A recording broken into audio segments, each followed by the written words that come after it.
Torej, nadaljujemo z drugim delom naše okrogle mize, v katerem postavljate vprašanja vi, udeleženci iz dvorane, in tu se je nabralo že kar nekaj listov z napisanimi vprašanji. Pa bomo kar začeli. Na čem graditi zakon, če na eni strani ni vere, to se pravi pri sozakoncu? Kako zaupati, da bo zveza uspela in pustiti svobodo sozakoncu? Kdo bi odgovoril? Igor? Ja, lahko jaz poskusim.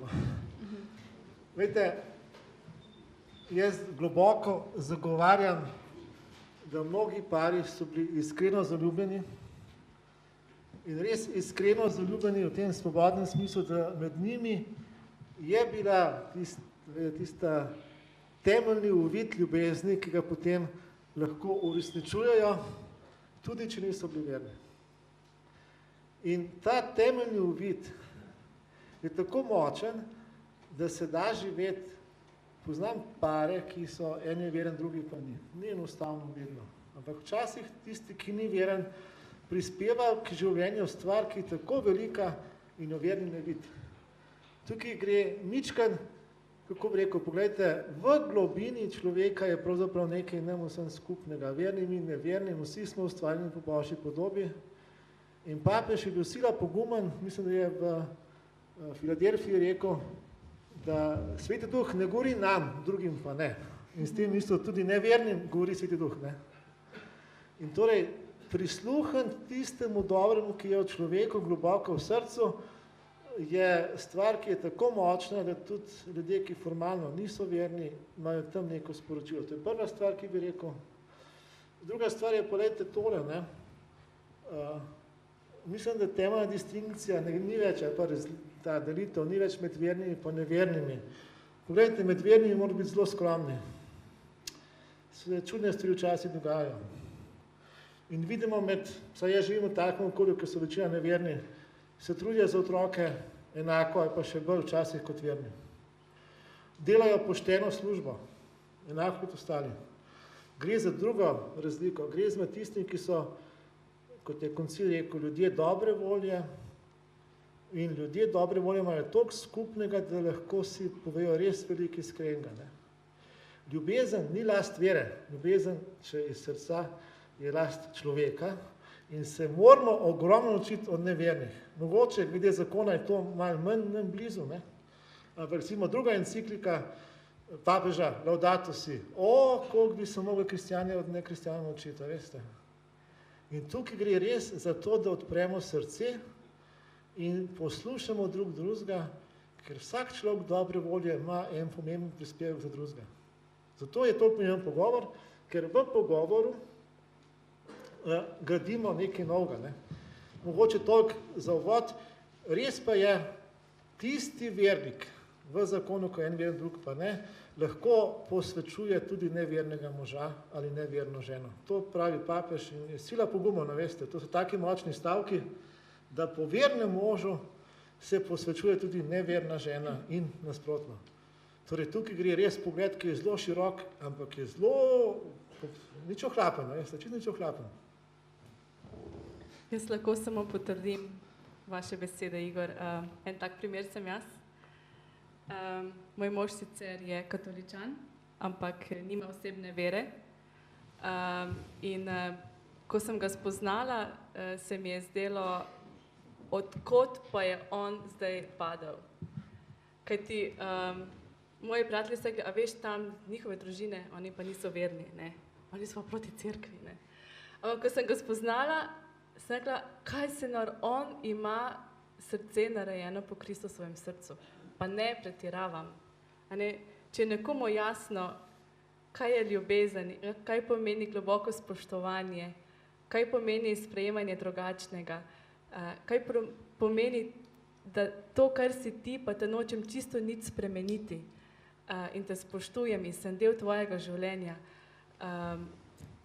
Mislim, res lahko samo potrdim, da sem bila zelo presenečena, da nekdo, ki ni imel verske formacije, da živi ljubezen in da mu je znano, kaj pomeni se odločiti za nekoga, kaj pomeni biti zvest nekomu, kaj pomeni ga dojemati v celoti, kaj pomeni se pogovarjati, kaj pomeni biti občutljiv. Vse to mu je znano, pa čeprav ni imel verske formacije. Je neka kultura srca, nekaj, kar nekdo pač čuti in temu sledi. Tako da ja, tudi jaz sem se mnogo od njega naučila. Prvo, ko sem mislila, bom ga jaz naučila, kaj je ljubezen. Ravno obratno, toliko stvari sem se mogla jaz od njega naučiti. Ne nazadnje, kristjani vemo, da je Bog ljubezen. Ne? In če dva res v ljubezni živita drug z drugim, je Bog tam navzoč. Ne?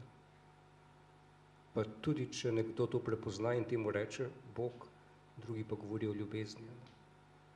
Tako da končno je pomembna ljubezen, kot pravi papež in kot vemo. Ne pa to, kako Boga imenuješ. Ne?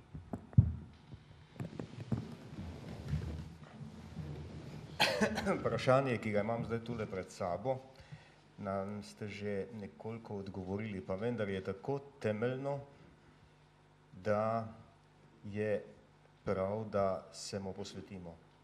Kaj je vera?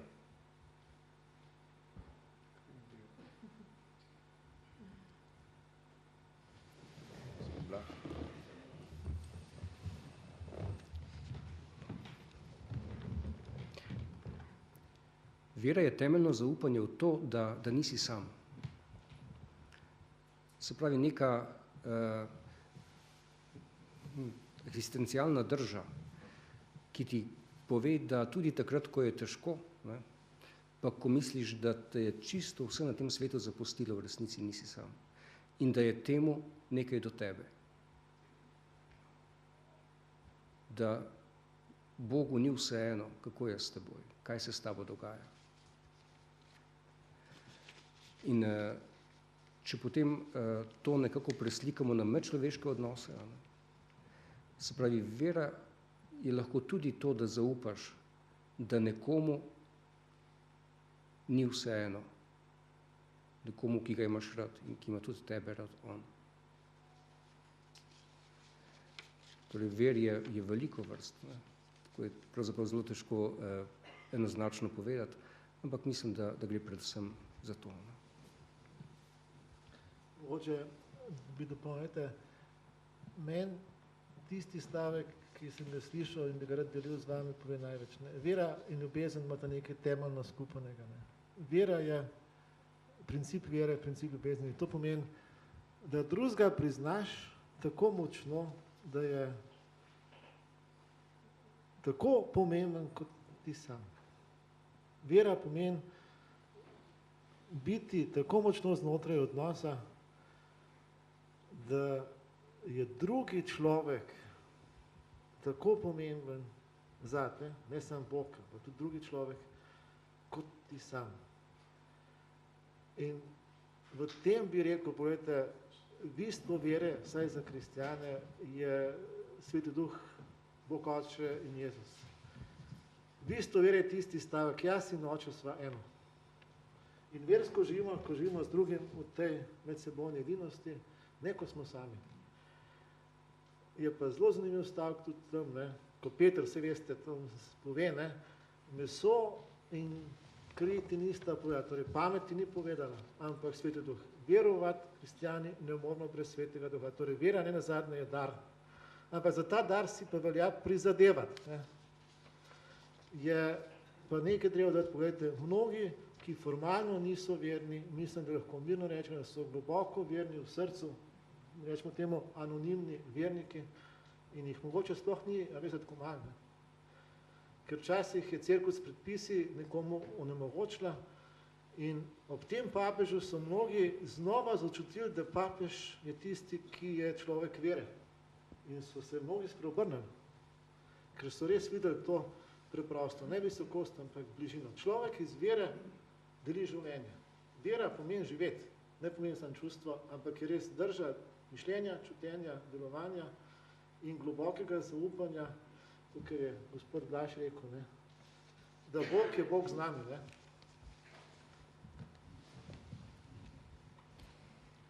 Kakšen je usmiljen pogled na visok ideal krščansko sprejemljivega uravnavanja rojstev, ki ga zakonci skušamo živeti v praksi?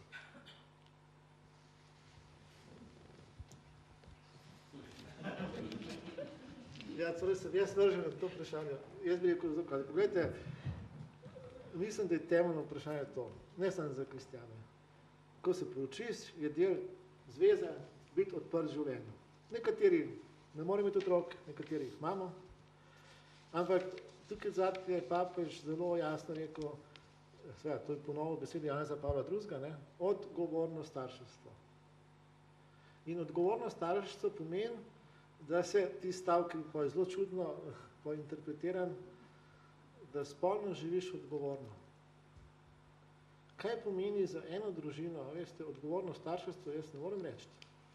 Ker rešitve, ki je bila univerzalna, ni. Ne to pomeni, da imajo vse družine veliko otrok. Ne. To ni tazga zunanjega predpisa. To pomeni, da dva v ljubezni sta odprta, da data življenje in da ne prekineta življenja, nedvomno, ampak da se vedeta njima primerno. Vete, mnogi danes, mladi, mi dva tudi v Fari ženo vidva, kristjani mladi se zelo mladi poročajo, še študentje. Ja, a takrat ne imajo takoj otroke. To je prešljivo, če je to odgovorno starševstvo.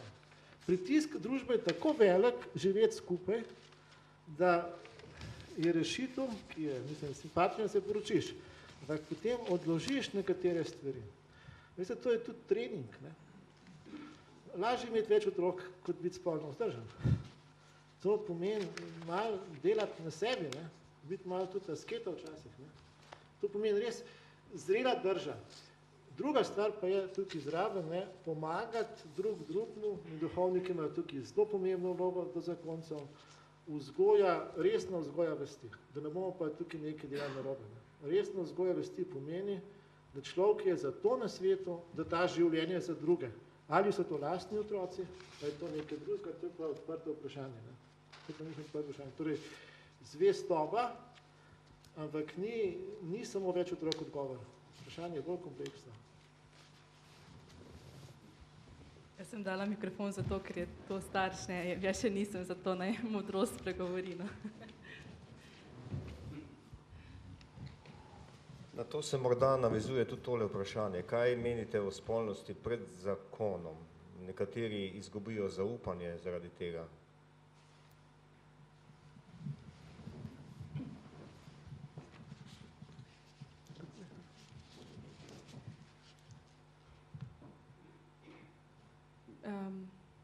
Pred kratkim sem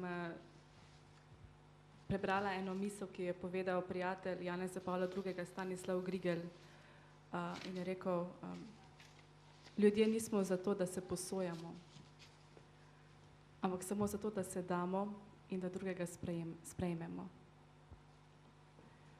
In predzakonska spolnost je vedno, tudi če ne želiš, ne, je neko posojanje, ker ne daš do konca, ker se za nekoga nisi odločil še, ker je vedno neko odprto okno, mogoče pa ne bo. In to si človeška oseba ne zasluži, to ni del njegovega dostojanstva. Človeku ker je to taka močna, čustvena, telesna vez, tako globoka, intimna, s tem se, čeprav smo šli skozi to, ampak potem, ko se pa odločiš, da pa živiš drugače, pa vidiš, da je samo, ko ne živiš spolnost, ko živiš vzdržnost, samo takrat daš šanso ljubezni, da lahko ljubezen prava res zrase med dvema. Ko sem se drugače odločila, sem rekla, glej, Bog, ne, če si ti tako hotel, pa bom pa jaz tako naredila, pa bom videla res, če je razlika, pa če bo nekaj dobrega z tega. Pa je, ker Bog ne trosti laži, ampak trosti resnico. Tako da se vrnem nazaj. ljudje nismo za posojati se, ne. Smo, da nas nekdo sprejme in se odloči za nas in se nam da in mi damo njemu. Jaz, ko smo hodili okrog, sem enkrat doživel res pričevanje enega para. Iz zelo hudih situacij v mladosti sta postala vernika, spreobrnjenca, oba dva bila. In res zelo huda situacija je bila. In nista imela gladke poti tudi glede tega, ampak potem, ko sta se zaljubila eni skupnosti, so vsi rekli, ja, zdaj boste šla pa skupaj živeti, ne? Pazite, kristjanom to posredujemo, ker to je sodobna kultura, kot nekaj normalnega. In če skupaj živiš, veste, ne moreš živeti, ni preprosto živeti brez spolnosti, bomo pošteni. Onega sta pa rekla ne. In sta presenetila celo skupnost, versko. Zakaj sta rekla ne? In to je zanimivo, ne? Ne zaradi predpisov, ampak ker sta rekla, midva bi se rada pripravila, da bi bilo potem to dar. In tega naša kultura mladim ne posreduje. Torej, to je nekaj, kar smo mi mlade oropali, da bi videli en veliki smisel, veselje, lepoto tega, to danes težko mladi kjerkoli slišijo. Ker je kultura tako drugačna in tudi v cerkvi smo sprejeli to, da se živi skupaj kot nekaj normalnega. Druga stvar je pa, vejte, ko se to zgodi, moramo se vedno spomniti, da smo vsi grešniki, jaz sem tukaj te prvi. Imamo različne grehe, nedvomno. Ampak 3-4 dni nazaj je bil to najlepši evangelij zame. Tam sam, če zamenjati tisti izraz hudodelc, ne, upam, da nisem tako hudodelc, ne, ampak grešnik pa sem, vejte, to je največje upanje. Kaj je Jezus rekel tistemu razbojniku? To noč, ne, bo z menoj v raju. In vsak, ki ga kdaj polomi, ima tukaj v zadnje kaj? Če prizna, da ga je polomi in se ozreke v smiljenju, ima tukaj v zadnje besede upanja. Torej, ko pa enkrat se zgodi ta obrat, ki se zgodi v naši kulturi, in za to vprašanje je smiselno dopolniti odgovor tudi glede obrata. Lejte, jaz sem eno posebno srečo, pa ne sem jaz, eno posebno milost. Nas so učili, da odnos se najprej gradi v globini srca. In čustvih in mislih, duševnost, potem pa telo. In bistven za zakon je globinski, srčni odnos, ne pa zunanja spolnost. Medtem ko sodobna psihologija tudi, ne, ki je pod Freudovim vplivom, najprej pravi, da se boš preveril v telesnosti. Ko je enkrat tako močna sila telesa, je težko graditi drugo in tretjo globino človeka, če temu tako rečem, ne. In tukaj smo zdaj kristjani pred velikim pozivom. Če je kdo v tej situaciji, naj se najprej spomne na usmiljenje, če mu ni bilo to posredovano in večini mladih to ni posredovano, dajmo se starejši vprašati, kaj lahko naredimo, da bo to nekaj spet postalo posredovanega. Potem pa en pot prečiščenja. Kaj je pot prečiščenja? Pa ne vem, malo pogledajte si stvari. Veste, danes ima raziskava, ki je bila pred leti pripravljena zakon, kjer se je pokazalo, da četrtina teh, ki bi se sploh radi poročili, ne, nekateri se tako ne poročijo, živi 3 in več let skupaj, kaj je pokazala? Da mnogim mladim je treba pomagati preprosto to, da bojo situacijo, ki je uredili. Če bomo moralistično pristopali, veste, ne bomo več prišli. In če je kakršnakoli situacija, veste, takrat se poj nekaj zgodi. Meni je prav prijatelj duhovnik o eni gospe, ki ga je res slomila, veste, ni imela enega. Je bila zlomljena, je prišla k spovedi, ni mogla dati odvezo. Je bil proces, je dobila odvezo. Jaz ne vem točno, ker spovedna močesnost in še kaj drugega, pa ne gre za to. Ta gospa je doživela spreobrnenje in se čez leta, spreobrnenje srca, in se čez leta poročila, to je bilo zanjo, kot da bi bila nedolžna. Zakaj? Ker Bog je očistil grehom. In mi moramo to res sprejeti, to vero, hranimo nedolžnost, ampak če ni, ohranimo to temeljno vero. Zakaj? Ker Bog je močnejši od tega, kar nas obsoja tudi naše lažno srce. In tukaj je odzad res težka stvar. Veste, mene so učili in bi rad to dogovorite, Ko se dva poročita, to pomeni, da je zame drugi tako pomemben, da jaz sem za njega pripravljen dati življenje. Če pa to ni, pa neka igra. Zato pa rečeš, sreči, nesreči, bolezni, zdravje in tako naprej. Človek ne more 3 ljudem umreti. Samo eno. Ne moreš 3-krat umreti. In zakon je točno to. Spolni akt je izraz tega, jaz sem zate pripravljen umreti. In to je to, kar si Mojca rekla. Ne?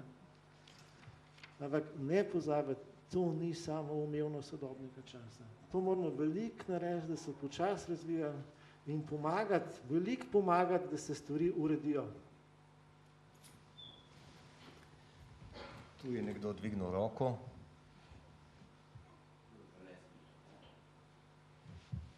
Mikrofon prehaja. Vsem 3 ali 4 izredni dobri govorniki. Postavil bom pa vprašanja off the records, da boste se malo spočili. Z teološke fakultete profesor, koliko imate duhovnikov, mislim bodočih, no? To je zelo pereč problem, no? A se da povedati. Bojci, kaj mladim tem na tečaju poveste? Kakšna stvar, no, mislim, se ne predstavljam. Gospodu župniku, kakšna je ta župnija, rdeča, koliko ovc pelete, morda malo več, no. Vprašanje je bil prej o veri. Sposodil si bom iz duhovne misli od sestrske cerkve, od doktor Erniša, ki je rekel, vera je potrebna za vsako. V vsakdanjem življenju, prav, če greš v supermarket kupiti hrano, v dobri veri, da bo zdrava. Če greš na avtocesto, v dobri veri, da boš živ prišel na tam ven. Če greš na avion, da bo avion srečno letel. Tako. Hvala. Na ta vprašanja bi se ne boš dalo zelo obširno odgovarjati, ampak bom prosil moje goste, da so bolj kratki, da bomo lahko odgovorili še na vprašanje vseh drugih, ki so jih poslali na listi. Mislim, da bi lahko rekel, približno 10 je župninskih bogoslovcev. Včasih več, včasih manj, ampak približno 10, potem pa redovnikov različno. Ne veliko, ampak če bo to kvaliteta, mislim, da je upanje. Če pa ne bo kvaliteta, veste, pa ni od števila zelo pomembno, bi rekel. Bo gospod župnik več povedal. V Mursko-Soboški škofiji ravno spreminjamo pripravo na zakon, tako da smo imeli prvo srečanje in zdaj bomo imeli še drugo srečanje, tako da smo še v procesu, da to bo, kaj sem predtem povedala. Smo še v procesu. Ker tudi treba malo gospode župnike prepričati, ker oni so prepričani, da tako, kot je bila stara, je bila čisto v redu. Tako da je en dolgotrajen proces še. Župnija Pirniče ima 3600 prebivalcev. Vprašali ste, kako je zelo razdeljena župnija je to. Ne? To je župnija, iz katere izhajajo 3 narodni heroji in rekel, naš kulturni dom ima še vedno kulturno skupino, ki se imenuje Oder 3 herojev. Tako da si lahko predstavljate. Po drugi strani je pa to mlada župnija, leta 1985 ustanovljena, se nekako še konsolidira, ampak imamo upanje, da bo stvar z leti se ukoreninila tudi v tej družbi in skušala rojevati dobre sadove. Glede duhovnikov, zelo dobro je rekel gospod, torej, če bojo tisti, ki so tukaj delali kvalitetno, potem imamo upanje.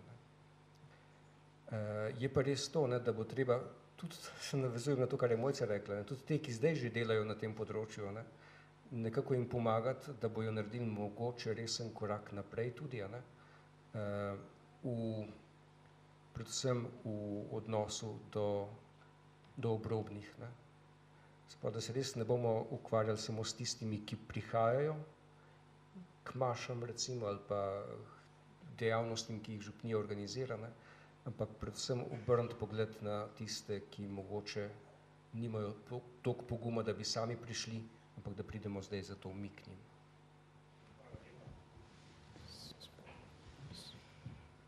Vprašanje, ki je zdaj pred mano, se nanaša na proces ugotavljanja ničnosti zakona. Spraševalka je pred kratkim to poslušala, danes poslušala po radiju, da so slovenski škofje ta proces obravnavali. Ali se bo ta proces, ki je do sedaj zelo dolgo trajal, skrajšal?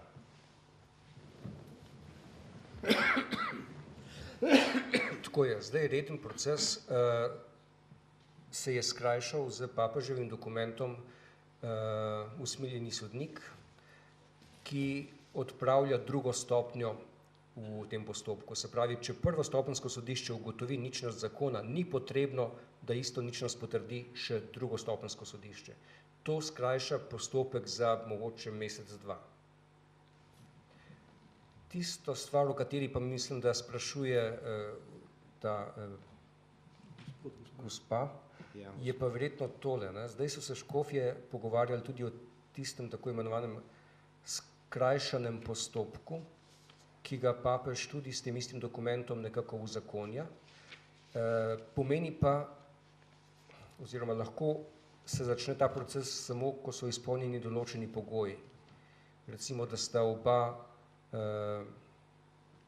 partnerja ali pa mož in žena, da se strinjata, zakaj naj bi njun zakon bil neveljaven, da je zelo očitno, da gre za neveljavni zakon, da je zelo,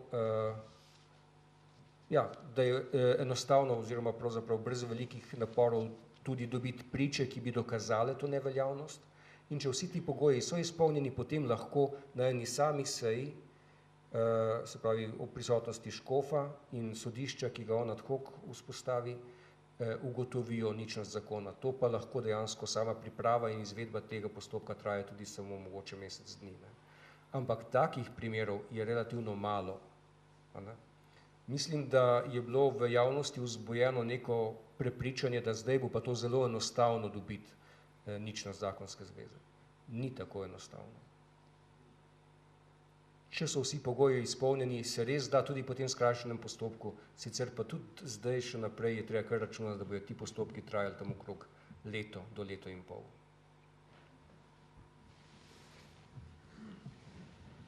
Vprašanje, ki je zdaj tule na listu, pa je namenjeno izrecno za gospoda Igorja. In sicer se nanaša na materialno stisko družin. Število takih družin se povečuje. Družine, ki so v hudih materialnih stiskah, so tudi izgubile streho nad glavo in vprašanje se glasi, ali bi lahko bila prioriteta cerkve, da bi poskrbela za streho nad glavo teh ljudi in ali bi se lahko pri tem zgledovala po primeru v naselju Fugeraj v Nemčiji, za katerega je značilno, da je stanarina tako nizka, da jo zmorejo tudi najšibkejši, finančno najšibkejši. Ali bi lahko cerkev pri tem pomagala in namenila tudi vrnen denar za rešitev te problematike? Ja, vprašanje ni preprosto. Namreč, jaz bi najprej spomnil se, toliko sem že star, da veste, da v socializmu cerkev ni smela vršiti socialne vloge. Ne? In je še veliko ostankov socializma, torej, da socialno vlogo bo upravila država. Mislim, da moramo biti v cerkvi pogumni in velikodušni. To pa ne drži za stvarnost danes. Osebno mi je zelo žal. Če bi cerkev imela malo več inteligence, tukaj apelirane škofe, ko se vrne 100 milijonov ali pa 10 milijonov, bi mogel takoj biti glas 20%, 30% od tega damo za dobrodelnost. Ja, vse damo za Caritas. Torej, zakaj ne bi bil glas? Gre takoj za dobrodelnost, tako se pa širi glas, kot da je cerkev škrta. To ni še dober odziv, veste, ljudje vemo, ne, zakaj in smo občutljivi, ker so mnogi v stiskah. Ne. Torej, prvi glas bi mogel biti takoj. Potem pa, kaj to konkretno pomeni?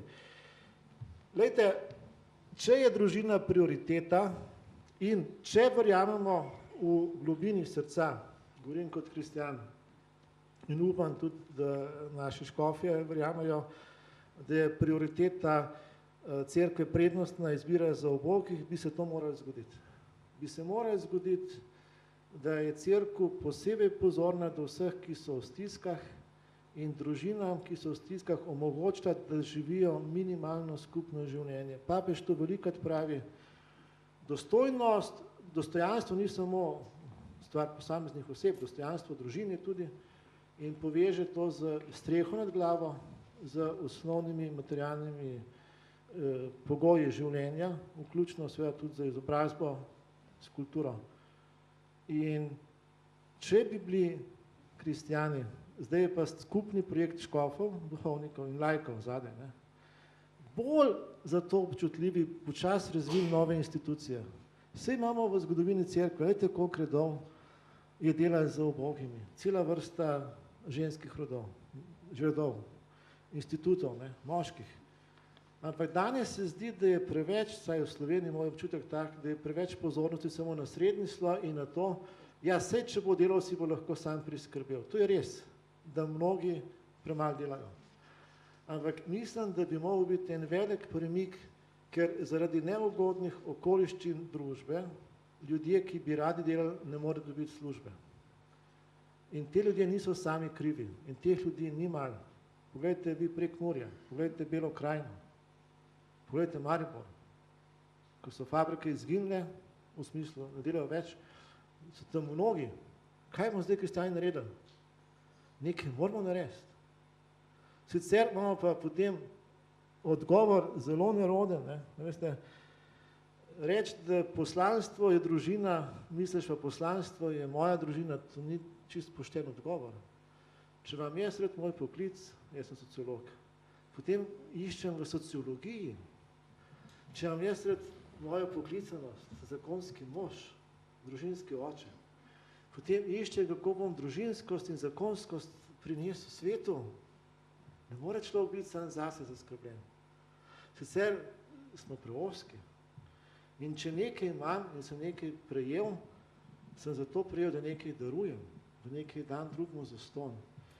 Torej, nova socialna zavezanost kristjanov, zlasti tistih, ki so v vlogi odločanja, mislim, da je to ena stvar, ki jo treba zelo razviti. Papež nam je dal tak zgled, da je prav, da se zamislimo, ker je opustil palače in je šel živeti preprosto med ljudi. Ampak to ne pomeni, pazite, tukaj bi dal še rad eno stvar, ki je, učimo se od latinsko-ameriške cerkve argentinske, to ne pomeni, da damo mi njim. To pomeni, da se mi z njim srečamo.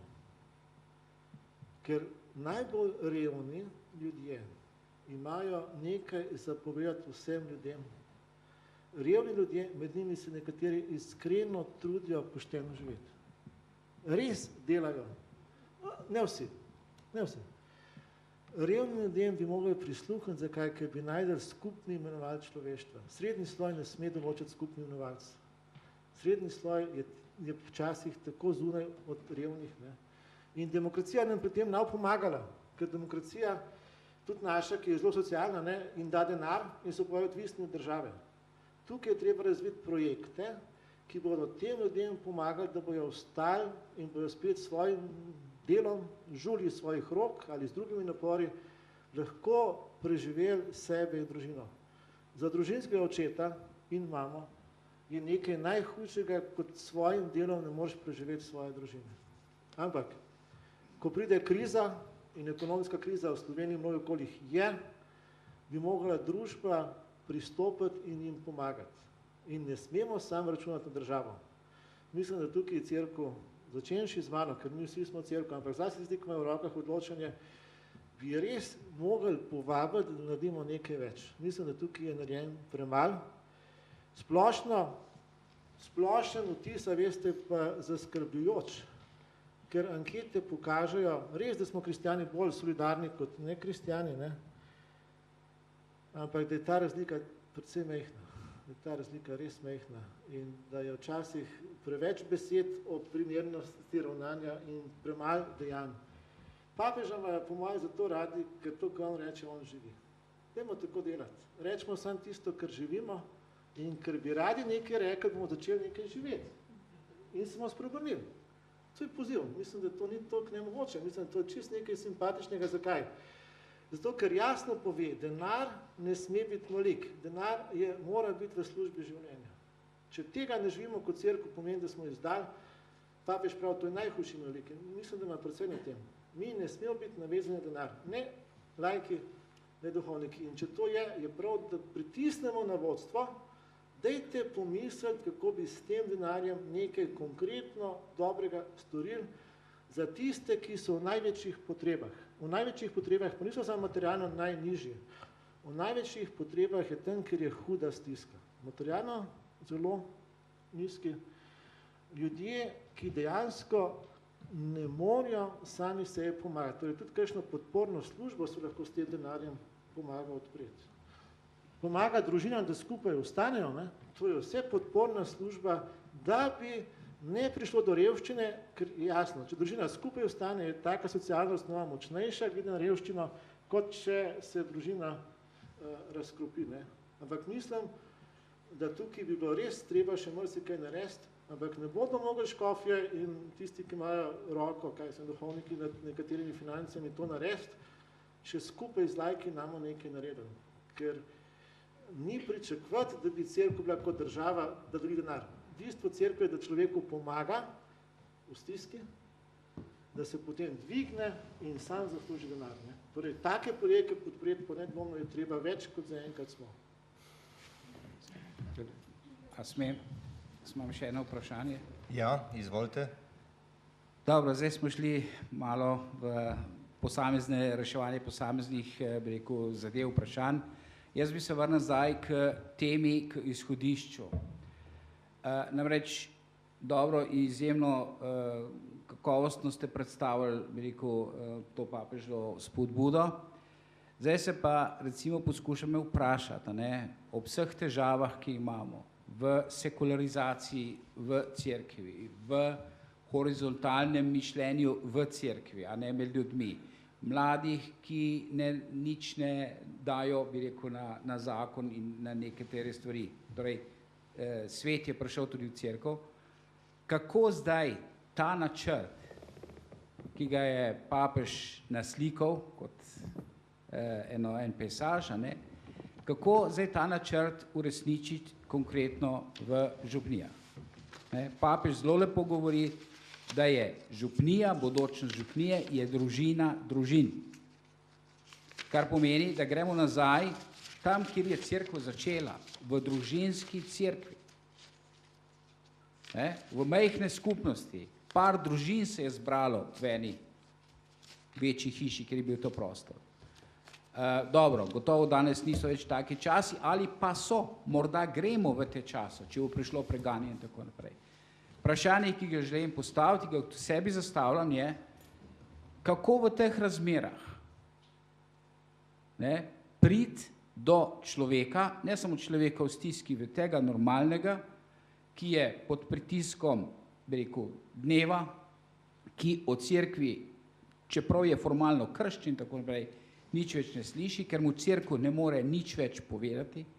In kje je kader, kje so upanja, kje so ti zametki, ne, da bi se lahko začelo delati v župniji, v majhnih skupinah.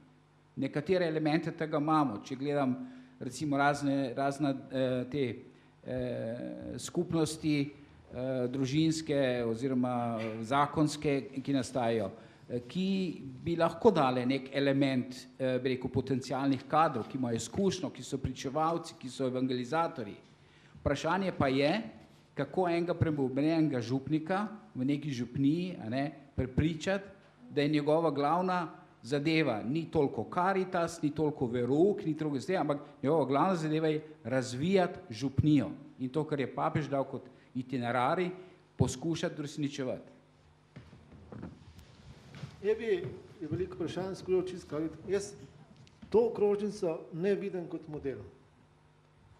Model. Ta okrožnica je spodbuda z nekaterimi zelo jasnimi vodili in nekaterimi temeljnimi premisliki, ki te stojijo. Potem je pa na nas, da to razvijamo. Torej, jaz bi pozval odgovor na vaše vprašanje v tem, da začnemo skupaj delati, skupaj iskati in se pogovarjati, eno laično gibanje v Sloveniji vse pomembno odločitev naredi tako, da pridejo skupaj na srečanje poročeni, duhovnik in samski. Zakaj? Ker skupaj potem najdejo rešitev, ki zdrži glede na vse.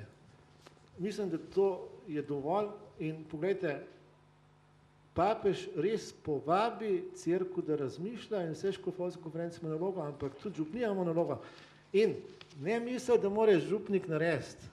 Ja, kakšen župnik bo, drug pa ne, to je odvisno od vseh nas. Mi moramo biti tukaj tako široki, da ne zahtevamo od drugih, da ne nekaj naredijo, ampak najprej tisto, kar je na nas, vsak od nas, ki nekaj zmore, naj tisto naredi skupaj s tistimi, ki jih pozna. Bi samo dodala še poslušno svetemu duhu, ker imamo med ljudmi talente ali pa izkušene pare ali pa nekoga, ki ima vizijo. Včasih se niti ne poznamo, koga imamo v svoji župniji. Če se trije skupaj dobijo, lahko za tisto župnijo nekaj naredijo. Mogoče za drugi župniji pa tistih 3 ljudi niso, pa drugi bo pa nekaj drugega zraslo. Tako da nekaj, da bo pa čisto isto vsaki je nemogoče.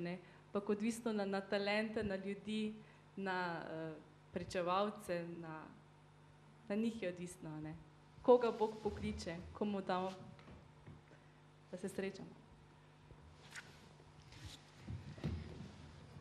Imamo še kar nekaj vprašanj in vas zdajle, spoštovani auditorij, vprašam, ali bomo še vzdržali kakšno minuto čez 3/4 ob tako bogatih vprašanjih in bogatih odgovorih.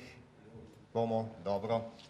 Potem imam tu en list, na katerem je izražena podpora razmišljanju gospoda Blaža, gospe Mojce in gospoda Igorja pri tem, da je treba vzgojo za duhovnike tudi v semenišče vzgoji za družino, potem o spremembi programa tečaja priprave na zakon in pa, da je treba iskati skupaj laiki, kleriki in prisluhniti drug drugemu. Potem je tu vprašanje, kako v Sloveniji poiskati in dobiti tako pripravo na zakon, ki bo prostor izkušen.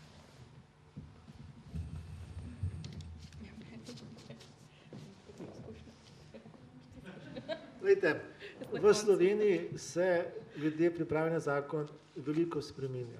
Papežev poziv, da izkušeni zakonci spremljajo mlade v daljni pripravi na zakon, bližnji pripravi na zakon, in to je poziv, ki je taka novost, da zahteva, da starejši zakonci, dajte se vprašati, kdo bo zdaj to začel delati. Dajte se vprašati. Zakonske skupine, ko ste skupaj, dajte se vprašati. Pogledajte, če je 10 let vas nekdo vzdrževal, kaj bomo vi zdaj naredili za druge? Torej, odgovor na to vprašanje mislim, da je temeljno v tem. Mogoče danes tega še ni, torej pomagajte to razviti in pomagajte, da bo prišlo res do prenove priprave na zakon. Ker mi smo v času sprememb, je naš čas tako lepa, veste, ker to, kar bomo mi oblikovali, lahko za desetletje oblikuje podobo cerkve, po drugi strani je pa zelo težek, ker tisto, kar je 10 let nazaj bilo čisto primerno, danes odgovarja. Jaz na to vprašanje več ne znam odgovoriti. Ne vem, ampak od nas je odvisen, če bomo razvili. Pa po eni strani, da ne želimo narediti iz priprave na zakon neko znanstveno fantastiko, ampak prosto, kjer človek se čuti, da tam vlada iskrenost. Če se nekdo tam ima nekaj pripravljeno vnaprej, pa da bo nekoga učil, potem vsaki že ve, v redu, nekaj nas hoče poučiti. Ampak kjer ima res iskrene ljudi, pa ljudi, ki spoštujejo zaročence, ki pridajo, pa da njim prisluhnejo, je to že, mislim, da dovolj, so že dovoljšni pogoji, kajti če tudi njim prisluhnemo, kaj oni želijo vprašati, kaj oni doživljajo, kako izkušnjo imajo, smo že veliko naredili, če pride do tega pogovora, dialoga. Jaz sem mogoče pred kratkim imela eno srečanje parov, ki so bili par let poročeni, pa smo se najboljše pogovarjali tako. Smo začeli z eno temo, ljubezni, spoštovanju, pa je vsak potem nekaj povedal, pa smo se tako super imeli, ker je tako spontano prišlo. In če je več takšnih srečanj, vse čudovite stvari vam pridejo. Vsakič ena druga tema, iskrena tema, ki ustvari prostor, pa je to največ, kar lahko dobiš. Ti nekaj dobiš, pa drugega obogatiš s tvojim doprinosom. Mislim, da ni treba neke posebne znanstvene fantastike, ampak iskrenost. Glejte, priprava na zakon se v resnici dogaja od rojstva naprej. Najprej matična družina otroka daje določen zgled, potem družine sosedov, v župniji, župljanov. Se pravi, čisto dobesedno je treba vzeti tako, kot papež pravi. Vsi smo poklicani, da sodelujemo pri pripravi na zakon, pri tej daljni pripravi na zakon. In tukaj bi morali začeti, se pravi, da se mi najprej toliko zavemo tega, da nismo samo neki pasivni sprejemniki določenega oznanila, ki ga duhovnik podaja, ampak da smo mi tisti, ki aktivno pravzaprav sooblikujemo našo župnijo, našo skupnost in s svojim življenjem, svojim zgledom vzgajamo oziroma pripravljamo na zakon mlade v naši župniji. Tako da dejansko je treba začeti razmišljati veliko širše, kot pa zdaj mogoče kdaj razmišljamo, češ neke institucije bojo poskrbele za to pripravo na zakon. Vsi smo poklicani k temu. Ampak mogoče en stavek še vse. Tam, kjer je element skupnosti že prisoten, tam se večinoma tudi element izkustva že posreduje, se pravi, nekaj se že da. Če bolj tam iščete, kjer ni samo ene par večerov, je nekaj tega že prisotno. Mislim pa, da se bo stvar izboljšala v primernem času. O zaljubljenosti najprej je, pa pojenja, pa se spet prebudi. Kako ta prebuditev ali pa odsotnost vpliva na zakon?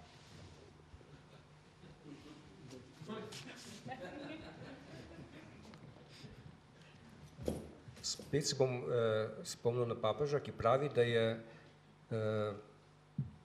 ljubezen kot nekakšen dinamičen proces in se skozi leta spreminja, seveda.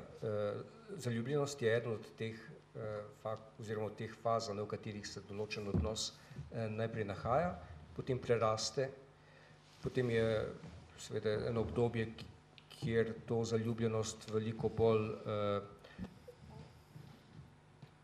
nekako zajame neka spolna privlačnost, z leti se mogoče ta privlačnost nekoliko zmanjša, vendar to ne pomeni, da se ljubezen zmanjša. Poveča se želja po pripadnosti, po sodelovanju. Tako da je kar prav narejeno tako, da je, veste, na začetku mora biti zaljubljenost, ampak ta počasi preraste in se mogoče spremeni. Ljubezen je pa vedno prisotna.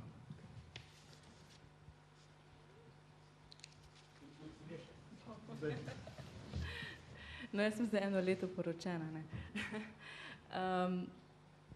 Obnavljanje, ker ne gre avtomatsko, da bo pa zdaj tistih prvi meseci, da bo pa kar da bo to kar vztrajalo naprej še 1, 2, 3, 4, 5, 6 let. Ampak zavestno odločanje za posebne trenutke in zavestno odločanje za kaki date, zavestna odločitev, da nekam greš skupaj, zavestna odločitev za poslušanje, za pogovor. Zaljubljenost mogoče si mislimo, je tako spontana, ampak ali pa ljubezen, je zgrajena na določenih tudi odločitvah in načrtih.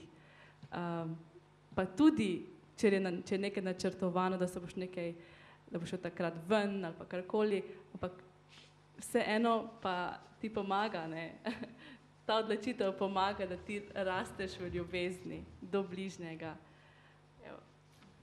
Jaz sem, veste, enkrat me nekaj spravil v to, da nisem bil najboljš volje v smislu, da mi ni bilo vseeno. Ni bil problem, ampak in sem napisal članek Zagovor zaljubljenosti. Torej, pred sabo imate človeka, ki zagovarja zaljubljenost. Zakaj? Ne psihološke zaljubljenosti, veste, tisto duhovno zaljubljenost. Duhovnik, ki ni bil zaljubljen, ko se je odločil za duhovništvo, mislim, da ima veliko težav. Pevski zbor, ki nima enega, ki je zaljubljen v delo, bo težko ostal čez krizo. Zaljubljenost je, veste, tista sila, ki človeka premakne, da drugega prizna kot sebe. Malo je takih sil. In mi smo preveč zapadli v psihologizmu, ki pravi, to je neko čustvo. Ne, zaljubljenost je intuicija, ko drugega vidiš tako pomembenega, da zanjega se pripravljam vse narediti in imaš čisto nobene računice in dobro veš, da ga ne boš mogel nikamor prisiliti, če ne boš izdal zaljubljenost. To je eno najmočnejših stvari. Bog je zaljubljen v človeka, po moje, tako močno, da so poslali trojica Jezusa na svet. In je zelo hudo meni, ko poslušam te psihološke zadeve, te zaljubljenost gor, pa se čisto strinjam z nekom, ki je rekel, zaljubljen človek se ne bi smel poročiti, ker ne ve. Ja, treba iti malo čez preizkušnje. Ampak ta temeljni uvid, ki ga ima človek, ki je zaljubljen, in so vprašali, veste, v teh 2 letih marsikoga, so vprašali mlada dekleta. In vsa, 95% je rekla v Latinski Ameriki, so naredili, da s tistim, ko človek zelo vrt živo cel življenje, pa se pa vprašam, pa mislite, da boste lahko v kulturi, ki je, ja, samo še tretjina. A vidite, kako je hudo, med tem, ko človek bi rad, in med tem, ko vidi, kako je kultura nasprotna. Varujte zaljubljenost, do konca jo varujte. Zakaj? Ko se zaljubljenost ohladi, jo treba prebuditi. Duhovnik, ki ni zaljubljen, bo potem mogoče postal uradnik. Zakonec, ki bo brez zaljubljenosti lahko z drugim živi skupaj, ampak zgubi tista privlačnost. To je zaljubljenost, ki ni zase, to je zaljubljenost, ki res drugega prizna kot sebe in je zato pripravljen žrtvovanja. Vladimir Solovjov, to je ta inspiracija, Smisel ljubezni, knjiga tudi slovenščina prevedena in pa res to temeljno intuicijo. Ko človek zaljubljen vidi drugega, kot ga vidi Bog. Se pravi, ne kot on je, ampak kot bo on tekom življenja postal in mu celo življenje pomaga in drug njemu, ne, da to uresniči. In to je nekaj tako čudovitega, da je malo sil v človeku, ki drugega požene tako naprej, da naredi projekt, biti z drugim za cel življenje. In ljudem bi mogli pomagati, da bi tako videli zaljubljenost, ne pa da bi zaljubljenost govorili, kot to je tako, pride pa gre. Ja, psihološka zaljubljenost pride pa gre, čustva pridejo pa grejo. No, jaz ne govorim o čustvih, jaz govorim o tej temeljni naravnanosti človeka, kot drugi tako pomemben. Poglejte, zakonci, ki so stari, je tako kot naš Baraga. Baraga je bil zaljubljen Indijanca in prinašal evangelij. Poglejte njegovo sliko na stara leta, on ima poteze Indijanca. Res. In zato postaneš z drugim vedno bolj blizu. Tega ne moreš živeti kot projekt razuma. To lahko živiš kot projekt človekove drže in v tej drži res se zastavlja zaljubljenost. Ampak še enkrat, to ni neko lahko čustvo. To je velika intuicija, ki zahteva celega človeka in recimo papež v eni točki mi veliko podpiral, rekel, zakonca morata skrbeti za kvaliteto odnosa tudi tako, da iščeta vedno nove teme, ki njun odnos bogatijo. To je zelo pomembno, da se ne naveličaš iskati tistih tem, ki bogatijo odnos, da ne pristaneš nekje tisto, ne, vedno nekaj novega. Torej, zaljubljenost te žene naprej. Zakaj? Ker vidiš, da ti si tam za pričevanje za svet, ne samo zase. Ne? Ampak dobro, preberite tisto, ker mislim, da je res, lejte, psihološka zaljubljenost je problem, ampak duhovna zaljubljenost je pa temeljna, ker bojim se človeka, ki bo šel kot funkcionarsko življenje. Res se bojim. Res bogati odgovori, tako da mi je kar žal, da moram vendarle spomniti, da jih bomo morali malo skrajšati, da pridemo z vprašanji do konca. In tu je vprašanje, kako lahko pa mladi konkretno pomagamo svojim staršem.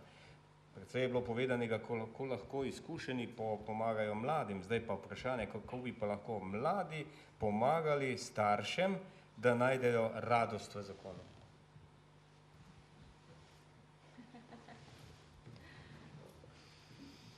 Včasih pri starejših zakoncih vidimo, da se več ne držijo za roke, da se niti lepo ne pogledajo, se niti lepo ne nasmejajo, da se niti vikenda ne vzamejo, da bi kam šli. Mogoče bi to bili taki prvi začetki, ne? Da bi pa lahko preko tega, preko takih gest, čisto preprostih, nekaj premaknili v naših starejših, jih spomnili mogoče na tiste prve trenutke in na prva leta. Vse preproste stvari naredijo razlike. Vidite, mladi imate nove ideje in starejši zakoncem lahko rečete toliko svežih stvari, da jih spomnite. kot je Mojca rekla, ne? Na nekaj, ki je že bilo in nekaj novega. Druga stvar pa mladi, dajte zahtevati od vsake generacije tisto, kar generaciji pripada. Zahtevajte od starih, da bojo rasli k modrosti. Zahtevajte od srednje starosti, da bojo zmerno dejavni in da bojo delali, ampak tudi si vzeli prosti čas. Postavite zahteve mladi, da drugega prebujamo. Ne? Torej, mladi ste lahko bistven akter družinskega življenja. Zakaj? Ker dajte tempu življenja in človek se uči, a veste, tudi pedagogi se od učencev učimo, ne? Torej, zakonci se od otrok učimo, ne? To je sigurno. Sam bodite iznajdljivi. Kako pa in kaj svetovati ločencem, ki si želijo biti blizu cerkvi?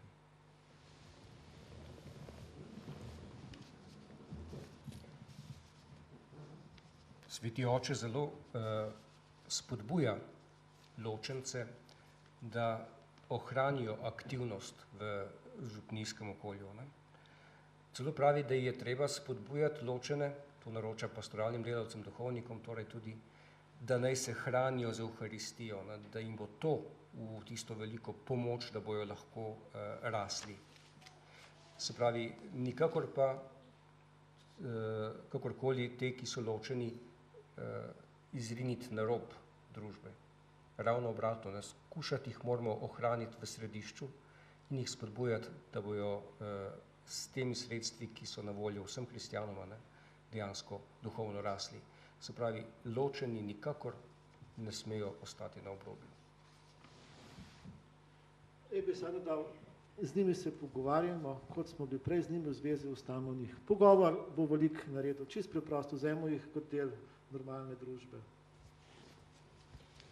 Tu imamo še eno mnenje, pa bi predlagal, da samo poveste gosti, ali se z njim strinjate ali ne, da je velik krivec za tako številne razveze nepoznavanje razlik med moškim in žensko. Nepoznavanje razlik med moškim in žensko in bi dodal različnost, ki je z leti in z ravnimi, življenjsko situacijo. Predvsem je pa problem ta, da se ne znamo s to razliko soočati in vidimo drugega skozi svoje oči. Torej ne samo nepoznanje moški ženska, ampak sprejeti drugačnost drugega kot bogastvo, ki se najbolj pozna po tem, kar je gospod oziroma gospa napisala. Da, se strinjam in je to nekaj takega, ki moraš večkrat slišati.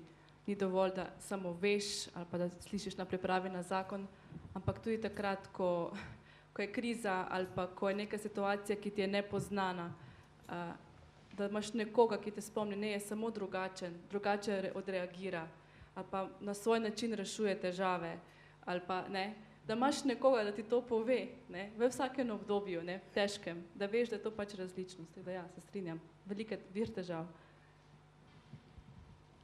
Tudi jaz se strinjam, eden od razlogov gotovo je, ni pa edini. Pa še vprašanje, kaj lahko okrožnica, radost ljubezni, ponudi parom, ki niso verni? Mogoče lahko jaz začnem. Glejte, že proces, ki se je začel z vabilom k odgovarjanju na stvarnost družin, ni izključeval nevernih, ampak jih nasprotno. En del zakonskega življenja in družinskega življenja je človeški, vse kulture poznajo zakon. In velik del okrožnice je, jaz temu rečem, antropološko odprt perspektivi, da je človek bitje odnosa, ker je človeška perspektiva, in da si človek želi z drugim zvesto živeti, ker je spet človeška perspektiva. Torej, je zelo podobno, veste, marsikaj kot v tej drugi okrožnici o ekologiji, ne, kjer je en del okrožnice jasno vsem ljudem, en del okrožnice vernim ustvarnika in en del okrožnice res kristjanom. Veliko stvari, ki so pa tukaj napisane vernim, pa ni treba veliko spreminjati, imaš pa univerzalno človeški govor. Ne. Ta okrožnica ni, veste, tako strogo verska. Ta okrožnica vero jemlje kot vir, ampak mnoge stvari govori v govoru, ki so ljudem blizu. In predvsem ena stvar, ki se mi zdi zelo pomembna, pogledajte, ljudje, ki bi radi živeli, pari, ki niso verni, iščejo odgovor na sodobni individualizem.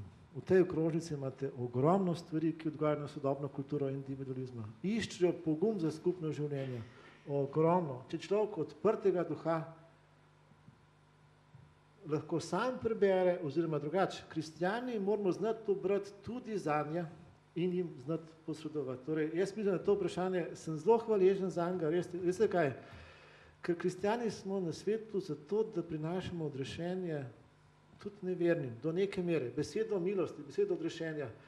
In mnogi neverni iščejo, ker bi radi lepo živeli. Ta okrožnica mislim, da veliko pove, mogoče moramo pa najti jezik, da to preoblikujemo, da postavimo, da najdemo jezik njim primeren. To pa najbrž bo res. Ampak če vzamemo 4. del, ne, kjer je analiziran od Korinčanom. Ne. Poglavje 13, ja. Ljubezen je potrpežljiva, vsi razumemo, dobrotljiva, ni nevoščljiva, ne, univerzalno. In papež v tem delu tako nagovarja in uporablja tako preprost jezik, tako vsakdanji jezik, tako da razume vsako srce in vsak Spoštovani udeleženci v dvorani, hvala vam za vaša vprašanja. Spoštovani gostje okrogle mize, hvala vam za vaše odgovore. Za vse skupaj en velik aplavz, prosim.